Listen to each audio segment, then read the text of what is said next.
नमस्कार, मी अगस्त्य पुन्हा एकदा तुम्हा सर्वांचं एडियन बातमीपत्रात मनपूर्वक स्वागत करतोय।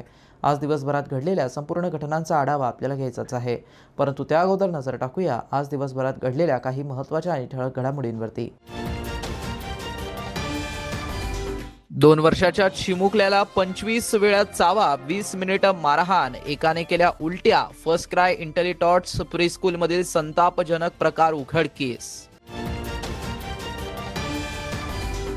तर 1,99,056 0 ते 5 वर्ष वयोगटातील मुलांनाच करणार पोलिओचं लसीकरण। 28 जून पोलिओ रविवारसाठी मनपा आरोग्य यंत्रणा सज्ज। आता बघूया सविस्तर बातम्या। छत्रपती संभाजीनगरमधील फर्स्ट क्राय इंटेलिटॉट्स प्रीस्कूलमध्ये चिमुकल्याला दुसऱ्या एका लहान मुलाने मारहाण केल्याचा धक्कादायक प्रकार समोर आला। संतापजनक बाब म्हणजे लहान मुलं प्रीस्कूलच्या एका खोलीत असताना 20 मिनिटं तिथं शिक्षक आणि स्टाफपैकी कोणीच नव्हतं। 20 मिनिटात 2 वर्षाच्या चिमुकल्याला दुसऱ्या मुलाकडून बेदम मारहाण केली गेली। इतकंच नाही तर त्याला 20 ते 25 ठिकाणी चावा घेण्यात आल्याचंही समोर आलंय। या प्रकाराने खळबळ उडाली असून पालकांनी संताप व्यक्त केला आहे। सिडकोतील नामांकित फर्स्ट क्राय इंटेलिटॉट्स प्री स्कूलमध्ये शाळा प्रशासन शिक्षकांच्या बेजबाबदार व निष्काळजीपणामुळे 23 महिन्यांच्या बालकाला गंभीर शारीरिक मानसिक छळाला सामोरं जावं लागलं। धक्कादायक बाब म्हणजे वर्गखोलीत शिक्षिका हजर नसताना केअरटेकर बालकांना आत कोंडून बाहेरून दरवाजा लॉक करून गेली। या दरम्यान घडलेल्या गंभीर प्रसंगानंतरही शाळा व्यवस्थापनाने मुलाला रुग्णालयात नेलं नाही। या प्रकरणी एमआयडीसी सिडको पोलीस ठाण्यात शाळेच्या मुख्य कार्यकारी अधिकाऱ्यांसह 6 जणांवरती गुन्हा दाखल करण्यात आला। 29 वर्षीय वकिलाने आपल्या 23 महिन्यांच्या मुलाला 22 जून रोजी सकाळी 10:30 वाजता सिडको N1 येथील फर्स्ट क्राय इंटेलिटॉट्स प्री स्कूलमध्ये सोडला। 11 वाजता वर्गातील मदतनीस महिला एका मुलाला बाहेर घेऊन गेली, मात्र तिने वर्गाचा दरवाजा बाहेरून लॉक करून घेतला। खोलीत शिक्षक किंवा काळजीवाहू व्यक्ती नसल्यामुळे आत लहान मुले घाबरून जोराजोराने रडत होती। यात खोलीत मुलांमध्ये झालेल्या झटापटीत तक्रारदाराच्या मुलाच्या चेहऱ्यावरती, नाकावरती, ओठावरती, छातीवर, पाठीवर व तळपायावरती गंभीर जखमा झाल्यात। शिवाय एक दोघांनी त्याच्या शरीरावरती कडकडून चावे घेतलेत। अर्धा तास चिमुकला वेदनेने विव्हळत होता। एका चिमुकल्यानं उलटी केल्याचंही व्हायरल होत असल्याचं व्हिडिओत दिसतंय। तर first cry intellectual preschool N1 CIDCO Chhatrapati Sambhajinagar येथील शाळेच्या 1,100 शाखा असून कोणतीही शासकीय परवाने तसेच इतर कायदेशीर बाबींची पूर्तता न करता कोणताही व्यवस्थित स्टाफ न ठेवता फक्त पैसे कमवण्याचा धंदा मांडला असल्याचा आरोप पालक असलेले मयूर बोरसे यांनी समाज माध्यमांवरती केलाय। याबरोबरच शाळा व्यवस्थापनाच्या गैरकारभाराविषयी त्यांनी नाराजी व्यक्त केली आहे। शहरातील मान्सूनपूर्व नालेसफाईबाबत पत्रकार परिषदेत बोलताना मनपाचे स्थायी समिती सभापती अनिल मकरिये यांनी नाल्यावरती बांधलेल्या औषधी भवन पाडण्याची कारवाई करण्यात येणार असल्याची माहिती दिली। याविषयी बोलताना महापौर समीर राजूरकर यांनी देखील सभापतींच्या बोलण्याला दुजोरा दिला। मात्र यावेळी मनपा आयुक्त आणि पदाधिकाऱ्यांमध्ये काहीसा समन्वयाचा अभाव दिसून आलाय। फक्त औषधी भवनला थांबलाय पाणी, तर ते औषधी भवनचा आम्ही जाऊन आता सकाळी तिकडचे लोक बी आले तर माझ्या 150-200 लोक पाणी रिव्हर्स मध्ये परत गेल्यामुळे घरात पाणी घुसलं।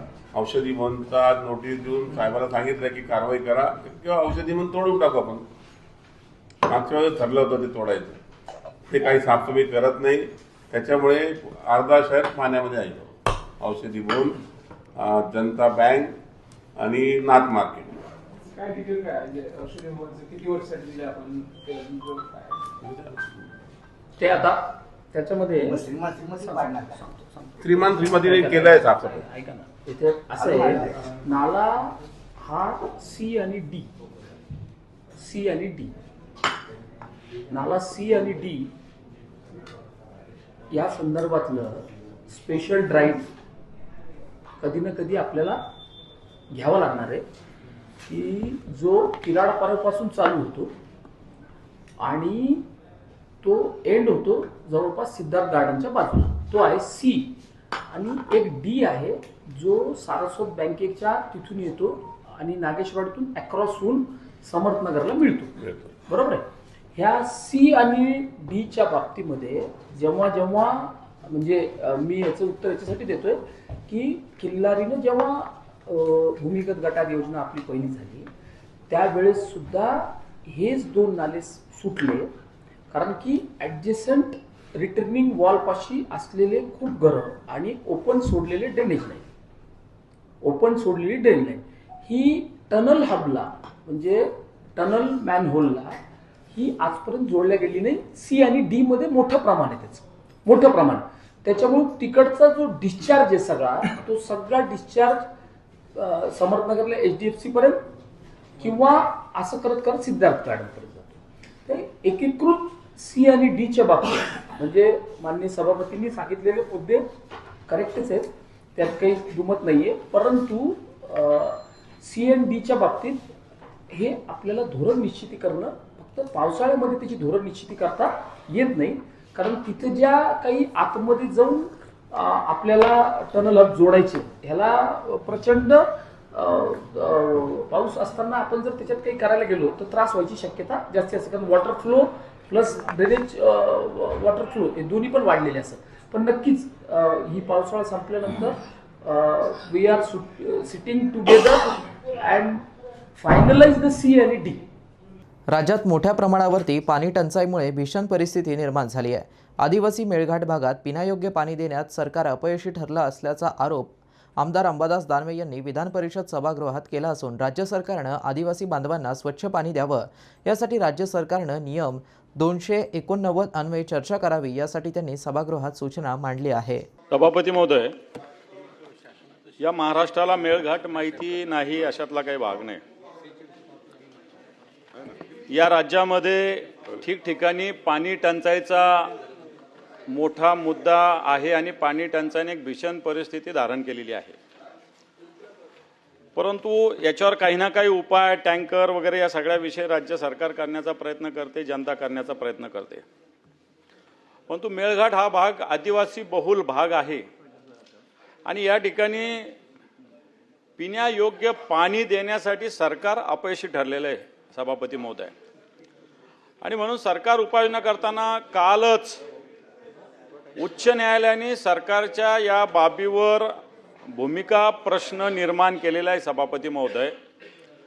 कारण या भागामध्ये, ग्रामीण भागामध्ये आदिवासी जे बालक आहेत, गर्भवती आहे, स्तनदा माता आहे, यांच्या आरोग्यावर गंभीर परिणाम या पाण्याचा झालेला आहे सभापती महोदय. स्वच्छ व पिण्यायोग्य पाणी मिळणे हा नागरिकांचा मूलभूत हक्क आहे आणि मला असं वाटतं राज्य सरकारने या मुंबई उच्च न्यायालयाने राज्य सरकारला या संदर्भात काल परवा अतिशय फटकारलेला आहे आणि म्हणून हा प्रश्नाकडे राज्य सरकार पूर्णपणे दुर्लक्ष करते अशा प्रकारची स्थिती सभापती महोदय. आणि म्हणून या आदिवासी बांधवांना किमान नीट पिण्याचं स्वच्छ पाणी उपलब्ध करून देण्याची आवश्यकता आहे. म्हणून त्या हेतून मी ही 289 ची सूचना मांडलेली आहे सभापती महोदय. आदिवासी बांधव या राज्याचा, या देशाचा एक अविभाज्य भाग आहे. त्यांच्या सोयी असतील, सुविधा असतील याच्याविषयी लक्ष देण्याची आवश्यकता आहे. परंतु त्यांना पाणी सुद्धा नीट मिळत नाही अशा प्रकारची स्थिती आत्ताच्या घडीला या मेळघाटमध्ये सभापती महोदय आहे.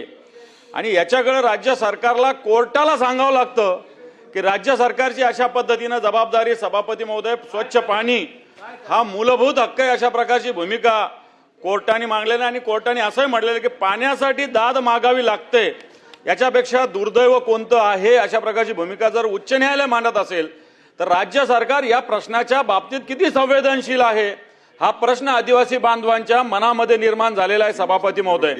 आणि म्हणून याविषयी मला असं वाटतं सगळं कामकाज बाजूला करून या 289च्या सूचनेच्या माध्यमातून चर्चा होण्याची सभापती महोदय आवश्यकता आहे. कारण या आदिवासींना पिण्याचं पाणी हे सगळ्यात मूलभूत गरज आहे आणि तेच जर सरकार देत नसेल तर याच्याविषयी सरकारने भूमिका पूर्णपणे याच्यावर चर्चा होण्याची आवश्यकता आहे. मी आपल्या माध्यमातून सरकारला याविषयी निवेदन करावं अशा प्रकारची विनंती करेल. आता आपण 289 अन्वय या विषयावर चर्चा करावी अशी आपल्याला मी विनंती करतो. सन 2026 या वर्षातील राष्ट्रीय पल्स पोलिओ लसीकरण मोहीम येत्या 28 जून रोजी करण्यात येणार असून यासाठी महानगरपालिका आरोग्य यंत्रणाकडून तयारी करण्यात आली असून 0 ते 5 वयोगटातील 1,99,056 वयोगटातील मुलांना डोसचं उद्दिष्ट असून त्यांचा सर्वांनी लाभ घ्यावा असं आवाहन महापौर समीर राजूरकर यांनी नागरिकांना केलं आहे.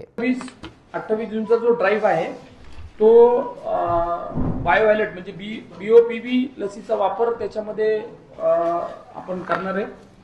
मोहिमेच्या दिवशी बूथवरती आणि त्याच्यानंतर 5 दिवस IPPI म्हणजे घरभेटीचे आपण नियोजन आरोग्य विभागाने केलेलं आहे. ह्याच्यामध्ये मनपा हद्दीतले एकूण 34 आरोग्य केंद्र, मनपाचे 5 रुग्णालय, छावणी नगर परिषदेचं 1 रुग्णालय असे एकूण 40 ठिकाणी 0 ते 5, 0 म्हणजे नवजात शिशु जे आहेत आता झालेले त्यांच्यापासून ते 5 वर्ष वयोगटापर्यंत आपण हा करणार आहे. त्याच्यामध्ये 1,99,056 हे त्या लसीकरणाच्या मोहिमेतलं टार्गेट आहे आणि एकूण रिपोर्टिंग युनिट जे आहेत ते 41 आहेत. तुम्हाला लिखित दिलेलं आहे तसं ते. वैद्यकीय अधिकारी 43 आहेत. पल्स पोलिओ लसीकरण बूथ 692 आहेत आणि त्याचं PPIचं जे मनुष्यबळ आहे ते 2050 आहे आणि पर्यवेक्षक 140 आहेत आणि एकूण घरांची संख्या साधारणतः 3,67,260 आणि घरभेटीची जी टीम आहे ती 588. असा सगळा एकंदर पूर्ण ड्राईव्ह घ्यायचा हा कार्यक्रम आहे. त्याच्यात जनतेला आपण आपल्या माध्यमातून असं आवाहन करतोय की 28 जूनला कोण येते राष्ट्रीय दैनिक आहे का? हा अच्छा. तर 28 जूनला या विषयामधली आपल्या माध्यमातून जनजागृती व्हावी. ह्याच्यामध्ये महापालिकेच्या आरोग्य विभागानं IEC केलेली आहे, इंटरॅक्शन केलेलं आहे, एज्युकेशन केलेलं आहे, कम्युनिकेशन पण केलेलं आहे. त्याच्यामुळं आमचं असं म्हणणं आहे की नंतर ज्या घरभेटी आहेत त्याच्याऐवजी जर 28 जूनला खूप टार्गेट फोकस केलं गेलं तर बऱ्यापैकी काम उभं राहील. शहरवासियांना एक सुवर्ण संधी. तुम्ही एखादा व्यवसाय करताय का? मग ADN-वरती जाहिरात करा आणि मिळवा व्यवसायात मोठा फायदा. तर वाट कसली बघत आहात? आत्ताच खाली दिसत असलेल्या नंबरवरती संपर्क करा. आपल्याला अजूनही काही बातम्यांचा आढावा घ्यायचा आहे, परंतु इथे वेळ झाली आहे एका छोट्याशा ब्रेकची. कुठे जाऊ नका, पाहत रहा ADN न्यूज.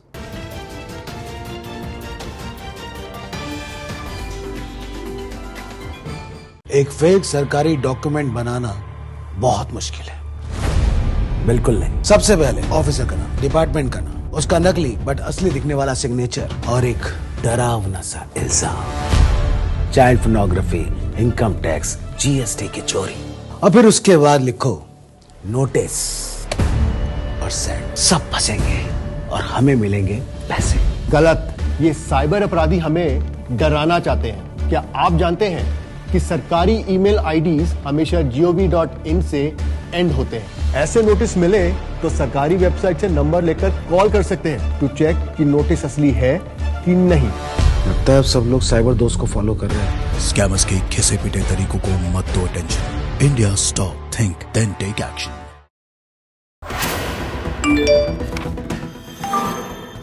शाम तक आपकी बिजली कट जाएगी. क्यों? आपके पार्सल में इल्लीगल सामान मिला है. कैसे?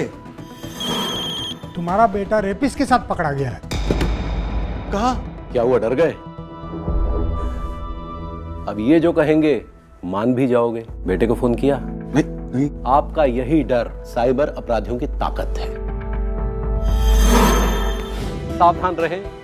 ऐसे किसी भी अपराध की जानकारी तुरंत 1930 पर दें या इस वेबसाइट पर जाएं.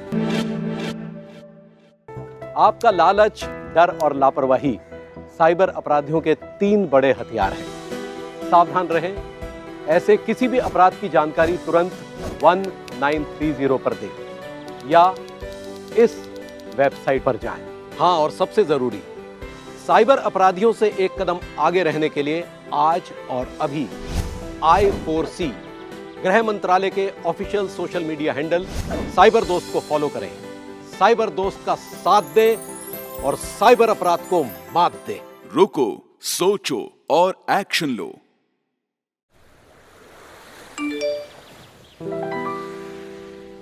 Ma'am, your pre approved loan. अच्छा, लॉटरी, इस लिंक पर क्लिक करते ही तुरंत पैसे मिल जाएंगे। बिल्कुल मैम। अरे वाह, मेरा पैसा डबल हो जाएगा। जी बिल्कुल मैम। जागिए मैडम, ये लुभावने और लालच भरे ऑफर्स ही हमारी कमजोरी है और इन साइबर अपराधियों की ताकत। आपका लालच, डर और लापरवाही साइबर अपराधियों के 3 बड़े हथियार हैं। सावधान रहें, ऐसे किसी भी अपराध की जानकारी तुरंत 1930 पर दें या इस वेबसाइट पर जाएं।